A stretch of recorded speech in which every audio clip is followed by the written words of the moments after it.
Hello दोस्तों, स्वागत है आपका रित्याज एम्पायर में। दोस्तों, आरआरबी, आरपीएफ, कांस्टेबल और एसआई के वैकेंसी की नोटिफिकेशन रिलीज़ हो चुकी है और हम लोग आरपीएफ के, कांस्टेबल और एसआई के जीके जीएस के प्रीवियस ईयर क्वेश्चंस को दोस्तों सेट वाइज कवर कर रहे थे।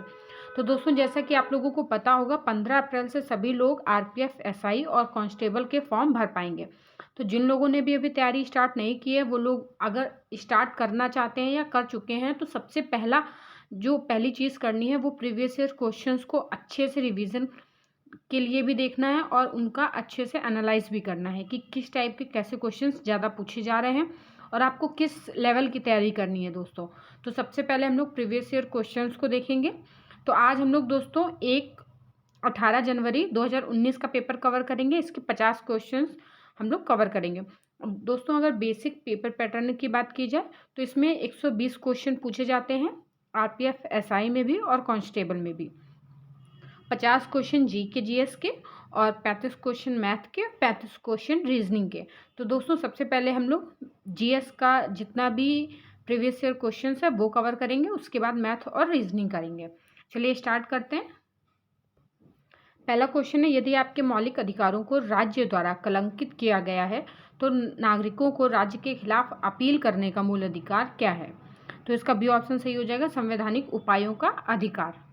चलिए इसकी व्याख्या देख लेते हैं। भारतीय संविधान के भाग 3 के अनुच्छेद 32 के तहत संवैधानिक उपचारों का अधिकार एक मूल अधिकार है।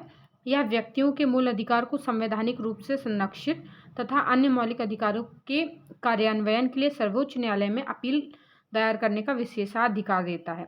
संवैधानिक उपचारों के अधिकार को डॉक्टर भीमराव अंबेडकर ने संविधान की आत्मा कहा है। वैसे दोस्तों, संविधान की आत्मा जवाहरलाल नेहरू जी ने प्रस्तावना को कहा है और नॉर्मली भी अगर पूछा जाए कभी कि संविधान की आत्मा किसे कहते हैं तो प्रस्तावना को कहते हैं। लेकिन अगर स्पेशली पूछा जाए कि डॉक्टर भीमराव अंबेडकर जी ने किसे संविधान की आत्मा कहा है तो दोस्तों आर्टिकल 32। अगला क्वेश्चन है, टेबल टेनिस ओलंपिक को ओलंपिक खेलों के रूप में किस वर्ष मान्यता थी? तो इसका बी ऑप्शन सही हो जाएगा, 1988। टेबल टेनिस को पहली बार सियोल में हुए 1988 ग्रीष्मकालीन ओलंपिक्स में शामिल किया गया था और इसके बाद यह लगातार ओलंपिक खेलों का हिस्सा रहा है। अगला क्वेश्चन है, क्षेत्रफल की दृष्टि से विश्व का 7वां सबसे बड़ा देश कौन सा है? तो दोस्तों इसका ए ऑप्शन सही हो जाएगा, भारत। क्षेत्रफल की दृष्टि से भारत विश्व का 7वां, जो कि टोटल यानी कि पूरे क्षेत्रफल का 2.42% घेरता है देश है। और क्षेत्रफल की दृष्टि से भारत में से बड़े 6 देश कौन से हैं? तो सबसे बड़ा रूस है दोस्तों, उसके बाद कनाडा, फिर चीन, फिर संयुक्त राज्य अमेरिका, फिर ब्राज़ील एवं ऑस्ट्रेलिया। भारत लगभग मानसूनी जलवायु वाले क्षेत्रों में पाया गया है और जिसका विस्तार उष्ण और उपोष्ण दोनों कटिबंधों के बीच में है। अगला क्वेश्चन है, क्वथनांक से नीचे किसी भी तापमान में द्रव्य को परिवर्तित करने की प्रवृत्ति को क्या कहा जाता है? तो इसका ए ऑप्शन सही हो जाएगा, वाष्पीकरण। क्वथनांक से नीचे किसी भी तापमान में द्रव्य को परिवर्तित करने की प्रवृत्ति को वाष्पीकरण कहा जाता है। जब तापमान उच्च हो और द्रव्य पृष्ठ क्षेत्रफल अधिक हो तो द्रव्य के पृष्ठ से वाष्पीकरण तेजी से होगा। अगला क्वेश्चन है, लाहौर कांग्रेस अधिवेशन के अध्यक्ष कौन थे? तो दोस्तों इसका ए ऑप्शन सही हो जाएगा, जवाहरलाल नेहरू। दोस्तों 1929 में लाहौर कांग्रेस अधिवेशन हुआ था और इसी में दोस्तों पूर्ण स्वराज का लक्ष्य भी रखा गया था। और 1930 में दोस्तों सबसे पहली बार झंडा फहराया गया था 26 जनवरी को।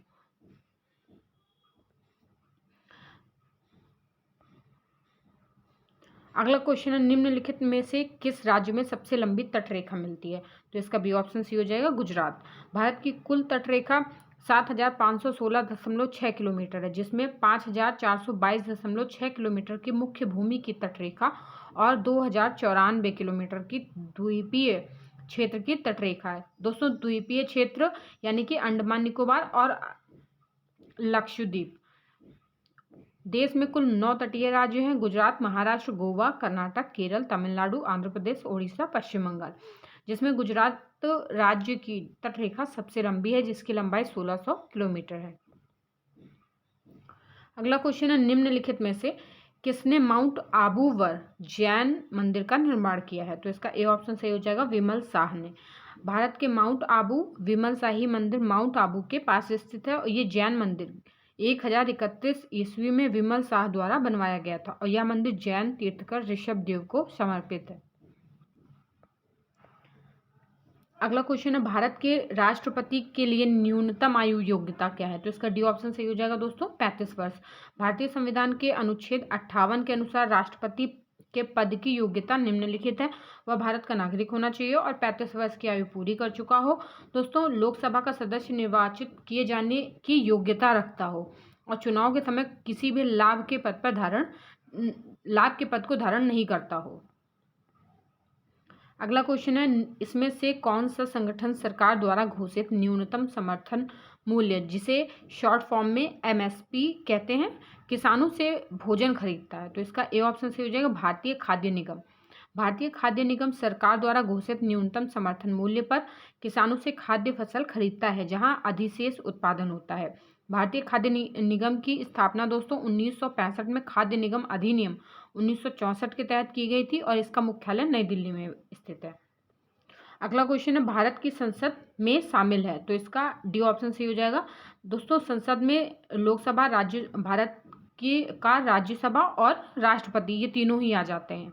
भारतीय संविधान के अनुच्छेद 79 के अनुसार संघ के लिए एक संसद होगी जो राज्यसभा, लोकसभा तथा राष्ट्रपति से मिलकर बनेगी और भारतीय संसद की प्रथम बैठक 13 मई 1952 को हुई थी।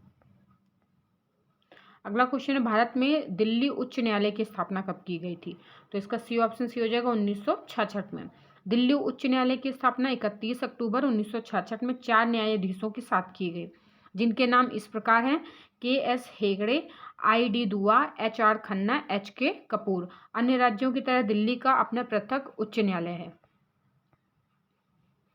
अगला क्वेश्चन है 2003 की वित्तीय जिम्मेदारी और बजट प्रबंधन कानून के बारे में। तो इसका डी ऑप्शन से हो जाएगा वित्तीय सुधार और व्यय नीतियां। चलिए इसकी व्याख्या देख लेते हैं। देश के राजकोषीय व्यवस्था में अनुशासन लाने के लिए, सरकारी खर्च तथा घाटे जैसे कारकों पर नजर रखने के लिए राजकोषीय जवाबदेही एवं प्रबंधन कानून को वर्ष 2003 में तैयार किया गया तथा जुलाई 2004 में इसे प्रभाव में लाया गया था। अगला क्वेश्चन है 2011 की जनगणना के अनुसार हमारे देश में लिंग अनुपात कितना है दोस्तों? तो इसका बी ऑप्शन सही हो जाएगा। 1000 पुरुषों में 943 महिलाएं। 2011 की जनगणना के अनुसार भारत में लिंगानुपात अर्थात 1000 पुरुषों पर 943 महिलाएं हैं। सर्वाधिक लिंगानुपात वाले 5 राज्य केरल, तमिलनाडु, आंध्र प्रदेश, मणिपुर और छत्तीसगढ़ हैं। तो दोस्तों, केरल में 1000 पुरुषों में 1084 महिलाएं हैं और तमिलनाडु में 1000 पुरुषों में 996 हैं और आंध्र प्रदेश में 993 हैं, मणिपुर में 992 हैं और छत्तीसगढ़ में 991 हैं।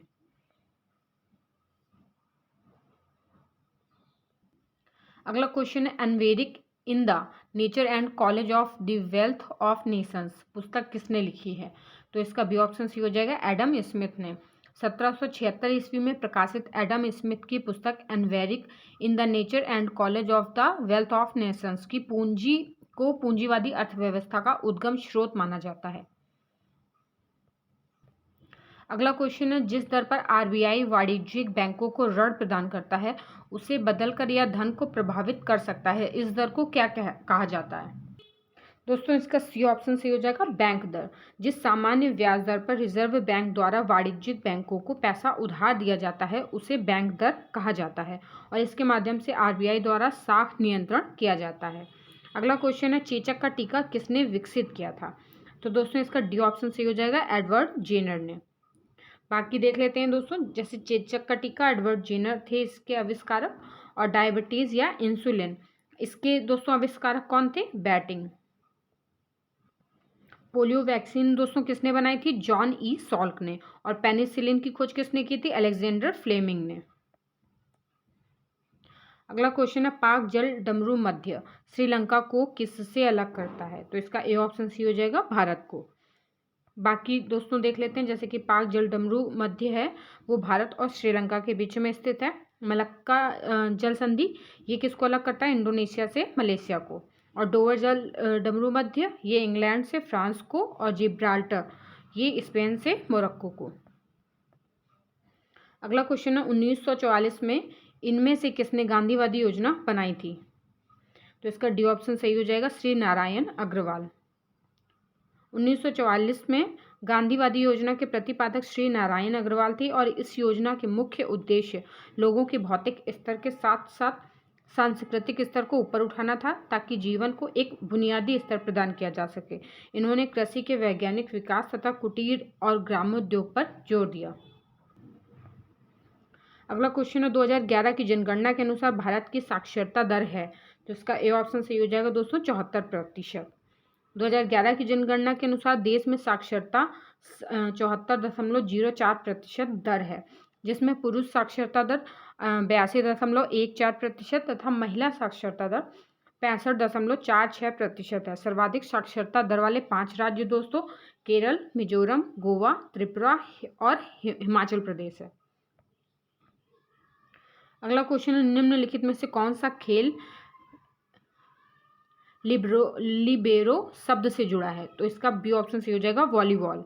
Baseline, foot fault, heave holding, jump set, spike आदि वॉलीबॉल से, back hand stroke, ground stroke, deuce tennis से और back hand low serve, word, forehand smash, lob, net shot आदि बैडमिंटन से संबंधित शब्द हैं। अगला क्वेश्चन है, प्रोजेक्ट टाइगर किस वर्ष शुरू किया गया था? तो इसका बी ऑप्शन सही हो जाएगा, 1973 में। राजस्थान के जोधपुर निवासी कैलाश सांखला ने के नेतृत्व में प्रथम बार इंदिरा गांधी ने प्रोजेक्ट टाइगर नामक कार्यक्रम 1973 में प्रारंभ किया था। सांखला को टाइगर मैन ऑफ इंडिया कहा जाता है और देश का पहला बाघ रिजर्व जिम कॉर्बेट है, जिसे 1 अप्रैल 1973 को टाइगर रिजर्व घोषित किया गया था। अगला क्वेश्चन है, बंगाल का विभाजन कब हुआ था? तो इसका बी ऑप्शन सही हो जाएगा, 1905 में। 20 जुलाई 1905 को लॉर्ड कर्जन द्वारा बंगाल विभाजन की घोषणा हुई थी, जिसके परिणाम स्वरूप 7 अगस्त 1905 ईस्वी को कलकत्ता के टाउन हॉल में स्वदेशी आंदोलन का जन्म हुआ था और इसी बैठक में बहिष्कार प्रस्ताव स्वीकार हुआ और 16 अक्टूबर 1905 ईस्वी को बंगाल विभाजन प्रभावी हो गया और इसे बंग भंग विरोधी आंदोलन के नाम से जाना जाता है। और विशेष दोस्तों क्या है इसमें, दिल्ली दरबार में वायसराय लॉर्ड हार्डिंग द्वितीय द्वारा बंगाल विभाजन को रद्द कर दिया गया था। अगला क्वेश्चन है, परमाणु संरचना की संरचना पर काम के लिए 1922 में किसी को नोबेल पुरस्कार नहीं दिया गया था? तो इसका सी ऑप्शन सही हो जाएगा, निल्स बोर। परमाणु संरचना की रचना पर कार्य करने के लिए 1922 में अर्नेस्ट रदरफोर्ड, जेम्स चैडविक, जे टॉमसन को नोबेल पुरस्कार मिला था। अगला क्वेश्चन है, भारत द्वारा प्रेषित पहला सक्रिय उपग्रह कौन सा है? तो इसका सी ऑप्शन से हो जाएगा, आर्यभट्ट। स्वदेशी तकनीक से निर्मित प्रथम भारतीय उपग्रह आर्यभट्ट को 19 अप्रैल 1975 को पूर्व सोवियत संघ के बैकानूर से पृथ्वी के निकट वित्तीय कक्षा में 594 किलोमीटर की ऊंचाई पर सफलतापूर्वक प्रक्षेपित किया गया था। अगला क्वेश्चन है, निम्नलिखित में से कौन मस्कुलोस्केलेटल सतह से जुड़ा है? तो इसका डी ऑप्शन सही हो जाएगा, राइबोसम। मस्कुलोस्केलेटल स्वास्थ्य का तात्पर्य लोकोमीटर सिस्टम के प्रदर्शन से है, जिसमें मांसपेशियां, हड्डियां, तोड़ और आसन्न संयोजी ऊतक शामिल हैं। अगला क्वेश्चन है, इनमें से किसके द्वारा सविनय अवज्ञा आंदोलन तमिलनाडु में आयोजित किया गया था? तो इसका ए ऑप्शन सही हो जाएगा, सी राजगोपालाचारी। दक्षिण भारत में सविनय अवज्ञा आंदोलन चक्रवर्ती राजगोपालाचारी के नेतृत्व में अप्रैल 1930 ईस्वी को तिरुचिरापल्ली के तंजौर तट पर किया गया था।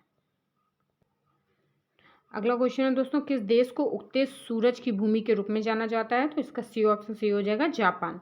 दोस्तों विश्व के प्रमुख भौगोलिक नाम देख लेते हैं, जैसे कि उगते सूरज की भूमि जापान को कहते हैं land of the golden peace, तो इसको ऑस्ट्रेलिया को कहते हैं दोस्तों। लैंड ऑफ थंडरबोल्ट ये भूटान को बोलते हैं और दक्षिण का ब्रिटेन इसे न्यूजीलैंड को कहा जाता है।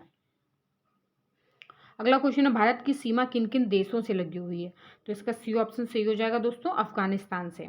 दिए गए विकल्पों में दोस्तों भारत की सीमा अफगानिस्तान से लगती है और इसकी सीमा की लंबाई 106 किलोमीटर जो कि सबसे कम है।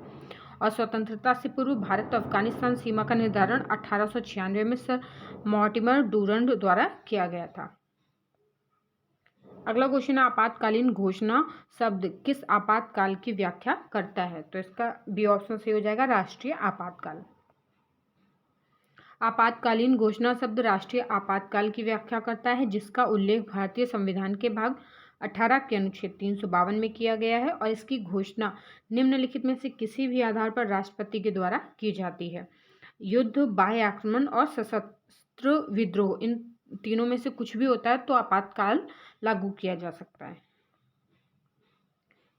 अगला क्वेश्चन है बुद्ध के जीवन की घटनाओं को में दिया गया है, तो इसका सी ऑप्शन सही हो जाएगा, जातक कथा। जातक कथाएं पाली भाषा में लिखी गई हैं जो बौद्ध धर्म से संबंधित हैं। इनमें महात्मा बुद्ध के पूर्व जन्मों का वर्णन किया गया है। ये कथाएं बौद्ध ग्रंथ त्रिपिटक के सुत्त पिटक के अंतर्गत खद्य निकाय का 10वां भाग है।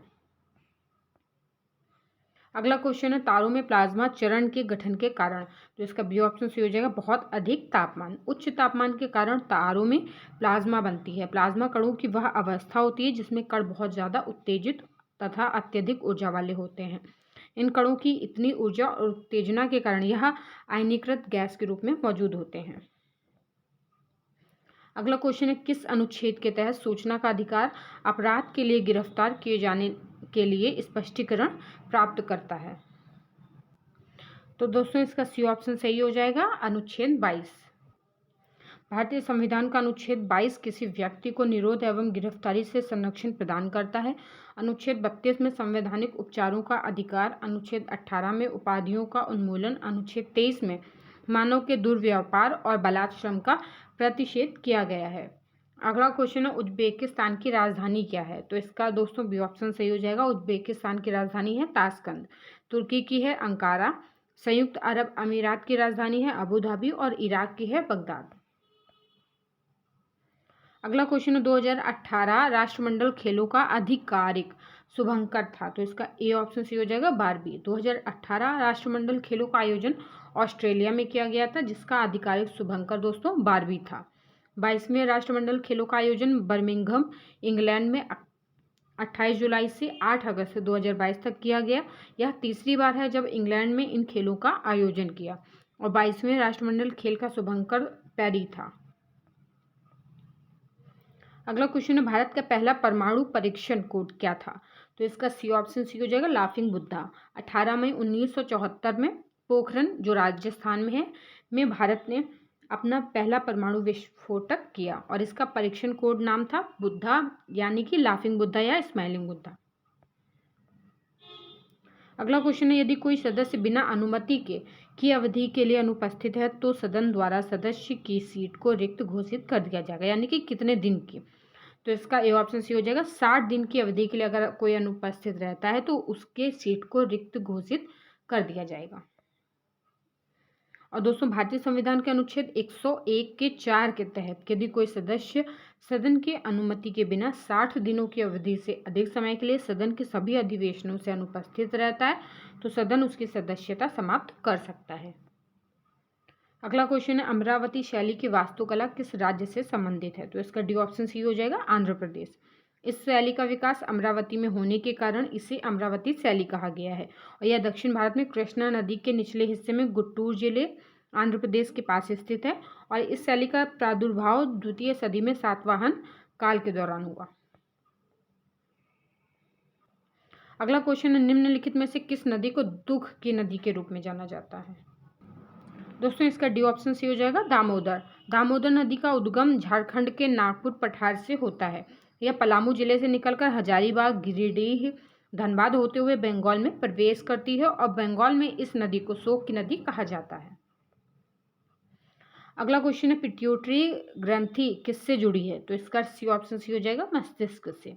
पीयूष ग्रंथि या पिट्यूटरी ग्रंथि मस्तिष्क के स्फेनाइड हड्डी से जुड़ी होती है और जिसे सेल टर्सिका कहते हैं और इसका भार लगभग 0.6 ग्राम होता है और इसे मास्टर ग्रंथि के रूप में जाना जाता है। अगला क्वेश्चन है किस चार्टर कानून ने भारत में ईस्ट इंडिया कंपनी के एकाधिकार कारोबार को खत्म कर दिया? तो इसका ए ऑप्शन सी हो जाएगा दोस्तों, चार्टर अधिनियम 1813। चार्टर अधिनियम 1813 के द्वारा कंपनी का भारतीय व्यापार पर एकाधिकार समाप्त हो गया, यद्यपि चाय और चीन के व्यापार पर एकाधिकार बना रहा। इस एक्ट के द्वारा कंपनी को भारत में शिक्षा पर 1 लाख रुपया व्यय करने का प्रावधान था। ईसाई मिशनरियों को भारत में प्रवेश की छूट मिल गई। और दोस्तों 1813 में जो चाय और चीन के साथ व्यापार पर एकाधिकार समाप्त था, उसे 1833 के चार्टर अधिनियम में समाप्त कर दिया गया था। अगला क्वेश्चन है, निम्नलिखित में से किस प्रणाली को भारत में अंग्रेजी साहित्य का मैग्ना कार्टा कहा जाता है? तो इसका सी ऑप्शन सी हो जाएगा, वुड्स खलीता या woods despatch. Boards of control के प्रधान चार्ल्स वुड ने 19 जुलाई 1854 ईस्वी को भारतीय शिक्षा पर एक व्यापक योजना प्रस्तुत की, जिसे वुड डिस्पैच कहा गया। इस प्रस्ताव में शिक्षा के उद्देश्य, माध्यम, सुधारों आदि पर विचार व्यक्त किया गया और इस घोषणा पत्र को भारत में अंग्रेजी साहित्य का मैग्ना कार्टा कहा जाता है। अगला क्वेश्चन है, निम्नलिखित में से कौन भाला फेंक खेल से जुड़ा है?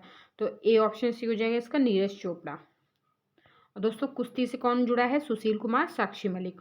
और पीवी संधू बैडमिंटन से जुड़ी हैं और दौड़ से हेमा दास। अगला क्वेश्चन है, आपातकाल के समय किस अनुच्छेद को निलंबित नहीं किया जा सकता है?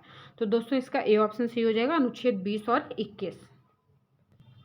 भारतीय संविधान के अनुच्छेद 359 के अनुसार जब राष्ट्रीय आपातकाल की घोषणा की जाती है तो अनुच्छेद 20 और अनुच्छेद 21 को छोड़कर सभी मूल अधिकारों का निलंबन स्वतः ही हो जाता है। अगला क्वेश्चन है, सजावटी लिखावट के निर्माण की संरचना को क्या कहा जाता है? तो इसका सी ऑप्शन सी हो जाएगा, सुलेख। सजावटी लिखावट के निर्माण की संरचना को सुलेख कहा जाता है और इसकी उत्पत्ति चीन से हुई, लेकिन जापान, भारत, तिब्बत तथा यूरोप सहित पूरे विश्व में विभिन्न देशों में इनके अलग अलग रूप बनाए गए हैं। अगला क्वेश्चन है, मानव आवाज मशीन में कितने वाद्य यंत्र हैं? तो इसका ए ऑप्शन से हो जाएगा, 2। निम्नलिखित में से कौन सा मूल भारतीय खेल है? तो इसका डी ऑप्शन सी हो जाएगा, खो खो। खो खो भारतीय मूल का खेल है जिसकी उत्पत्ति महाराष्ट्र के पुणे से हुई है। इस खेल की स्थापना लोकमान्य तिलक ने की थी और प्रत्येक टीम में 9 खिलाड़ी होते हैं। अगला क्वेश्चन है, जब किसी वस्तु को एक निश्चित ऊंचाई से स्वतंत्र रूप से छोड़ा जाता है तो उसकी ऊर्जा पर क्या प्रभाव पड़ता है? तो इसका सी ऑप्शन सी हो जाएगा, संभावित ऊर्जा घटती है और गतिज ऊर्जा बढ़ती है। अगला क्वेश्चन है, एक व्यक्ति जो संसद का सदस्य नहीं है, वह किसी भी सदन से संबंधित नहीं है, ऐसे व्यक्ति को की अधिकतम अवधि के लिए भारत के प्रधानमंत्री के रूप में नियुक्त किया जा सकता है? तो दोस्तों इसका बी ऑप्शन सी हो जाएगा, 6 महीने के लिए। एक व्यक्ति जो संसद की किसी भी सदन का सदस्य नहीं होता है तो उसे 6 महीने के लिए प्रधानमंत्री पद पर नियुक्त किया जा सकता है, लेकिन अगर 6 महीने में वो राज्यसभा या लोकसभा किसी भी सदन का सदस्य नहीं बनता है तो फिर उसे अपने पद से त्यागपत्र देना होता है। अगला क्वेश्चन है, जिम्नास्टिक के पिता के रूप में किसे जाना जाता है? तो इसका डी ऑप्शन सी हो जाएगा, फ्रेडरिक लुडविग जॉन। इन्हें दोस्तों जिम्नास्टिक का जनक कहा जाता है और यह सबसे पहले जर्मनी में लोकप्रिय था और इसके 3 प्रमुख प्रकार हैं, कलात्मक, लयबद्ध और ट्रेम्पोलिन। अगला क्वेश्चन है, सभी प्रतिनिधियों को भारत सरकार द्वारा संयुक्त रूप से चुना या प्रशासित और निर्देशित किया गया है? तो इसका डी ऑप्शन सी हो जाएगा, संसद। संसद के सभी प्रतिनिधियों को भारत सरकार द्वारा संयुक्त रूप से चुना या प्रशासित और निर्देशित किया गया है। दोस्तों आज के ये 50 क्वेश्चन इस सेट के कंप्लीट हो गए हैं। इसकी जो अगली वीडियो है उसमें हम लोग अगला पेपर कवर करेंगे। तो अगर आप लोग ये वीडियो पहली बार देख रहे हैं तो प्लेलिस्ट में जाके आप लोग सारी वीडियोस को देख सकते हैं। दोस्तों प्लीज़ लाइक कर दिया करिए और चैनल को सब्सक्राइब कर लीजिए।